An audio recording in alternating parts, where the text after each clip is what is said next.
ಮಧುಗಿರಿ ಪಟ್ಟಣದ ಕಾರ್ಮಿಕರ ಅಧಿಕಾರಿ ಕಚೇರಿ ಆವರಣದಲ್ಲಿ ಕಾರ್ಮಿಕ ಅಧಿಕಾರಿ ಉಪವಿಭಾಗ ಮತ್ತು ಕರ್ನಾಟಕ ಕಟ್ಟಡ ಮತ್ತು ಇತರೆ ನಿರ್ಮಾಣ ಕಾರ್ಮಿಕರ ಕಲ್ಯಾಣ ಇಲಾಖೆ ವತಿಯಿಂದ ತಾಲೂಕಿನ ನೋಂದಾಯಿತ ಕಟ್ಟಡ ಮತ್ತು ಇತರೆ ನಿರ್ಮಾಣ ಕಾರ್ಮಿಕರಿಗೆ ಟೂಲ್ ಕಿಟ್ ಹಾಗೂ ಫಲಾನುಭವಿಗಳಿಗೆ ಸೌಲಭ್ಯ ವಿತರಣಾ ಕಾರ್ಯಕ್ರಮವನ್ನು ಆಯೋಜನೆ ಮಾಡಲಾಗಿತ್ತು.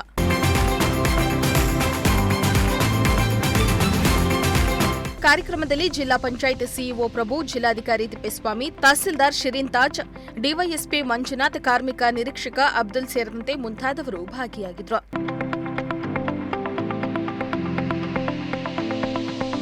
ಇನ್ನು ಇದೇ ವೇಳೆ ಕಾರ್ಯಕ್ರಮದಲ್ಲಿ ಮಾತನಾಡಿದ ಸಚಿವ ಕೆಎನ್ ರಾಜಣ್ಣ, ಕಾರ್ಮಿಕರಿಗೆ ನಿಮ್ಮ ಕಷ್ಟಗಳು ನಿಮ್ಮ ತಲೆಮಾರಿಗೆ ಕೊನೆಯಾಗಬೇಕು, ತಮ್ಮ ಮಕ್ಕಳಿಗೆ ಉತ್ತಮ ಗುಣಮಟ್ಟದ ಶಿಕ್ಷಣ ನೀಡಿ ಎಂದು ಸಲಹೆಯನ್ನ ನೀಡಿದರು. ಮತ್ತು ಮಕ್ಕಳಿಗೆ ಉತ್ತಮ ಶಿಕ್ಷಣ ಕೊಡಿಸಿದರೆ ಆ ಮಕ್ಕಳೇ ನಿಮ್ಮ ಮುಂದಿನ ಜೀವನದ ಆಸ್ತಿಯಾಗಿ ರೂಪುಗೊಳ್ಳುತ್ತಾರೆ. ಸರ್ಕಾರಿ ಶಾಲಾ ಮಕ್ಕಳಿಗೆ ಸರ್ಕಾರ ಎಲ್ಲ ರೀತಿಯ ಸೌಕರ್ಯಗಳನ್ನು ಒದಗಿಸ್ತಾ ಇದ್ದು, ಸರ್ಕಾರಿ ಸವಲತ್ತುಗಳೊಂದಿಗೆ ಮಕ್ಕಳು ಉತ್ತಮ ಶಿಕ್ಷಣವನ್ನ ಪಡೆದುಕೊಳ್ಳಬೇಕು ಎಂದಿದ್ದಾರೆ. ಈ ಕಷ್ಟ ನಿಮ್ಮ ತಲೆಮಾರಿಗೆ ಅಂತ್ಯ. ನಿಮ್ಮ ತಲೆಮಾರಿಗೆ ಅಂತ್ಯ ಆಗಬೇಕು ಅಂದ್ರೆ ಏನ್ ಮಾಡ್ಬೇಕು ಅಂದ್ರೆ ಏನು ಮಾಡ್ಬೇಕಾಗಿಲ್ಲ. ನೀವು ನೀವೇನ್ ಕೇಳ್ಕೊಂಡ್ ಬಂದಿರಿ, ನೀವು ಅನುಭವಿಸ್ತಿರ್ತೀರಿ. ನಿಮ್ ಮಕ್ಳಿಗೆ ಮಾತ್ರ ಒಳ್ಳೆ ವಿದ್ಯೆ ಕೊಡಿ. ನಿಮ್ ಮಕ್ಳಿಗೆ ಒಳ್ಳೆ ವಿದ್ಯೆ ಕೊಟ್ಟರೆ ನೀವು ಕೊಡೋ ಕಷ್ಟ ನಿಮ್ಮ ಮಕ್ಳು ಅನುಭವಿಸ್ತೀವಿ. ನಿಮ್ ಮಕ್ಕಳು ಬಹಳ ಚೆನ್ನಾಗಿರ್ತಾರೆ.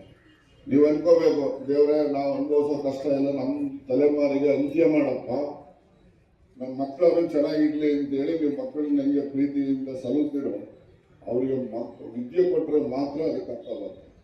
ಇಲ್ಲ ಅಂದ್ರೆ ನಿಮ್ಮ ತಾತ ಕೂಲಿ, ನಿಮ್ಮ ಅಪ್ಪ ಕೂಲಿ, ನೀನು ಕೂಲಿ, ನಿನ್ನ ಮಕ್ಕಳಿಗೂ ಕೂಲಿ, ಏನು ಪ್ರಯೋಜನ? ಮನುಷ್ಯ ಹುಟ್ಟಿದ್ದಕ್ಕೆ ಏನಾದ್ರು ಸಾರ್ಥಕತೆ ಮಾಡಬೇಕಲ್ಲ. ಅದರಿಂದ ನಾನು ಪದೇ ಪದೇ ಮನವಿ ಮಾಡ್ತಕ್ಕಂಥದ್ದು ನಿಮ್ಮಲ್ಲಿ ಏನಪ್ಪ ಅಂದ್ರೆ, ಯಾವ ಮಕ್ಕಳು ಕೂಡ ಏನು ಗದ್ರಿಲ್ಲ. ನಮ್ಮ ಮನೇಲಿ ಓದವನೇ ಹುಟ್ಟಿದಾನೆ, ಇವನು ನಮ್ಮನ್ನು ಬರ್ತಾನ, ಇವನು ಬಡವ, ಇವ್ರು ದಡ್ಡ, ಆ ಥರ ಅನ್ಕೊಂಡಲ್ಲ.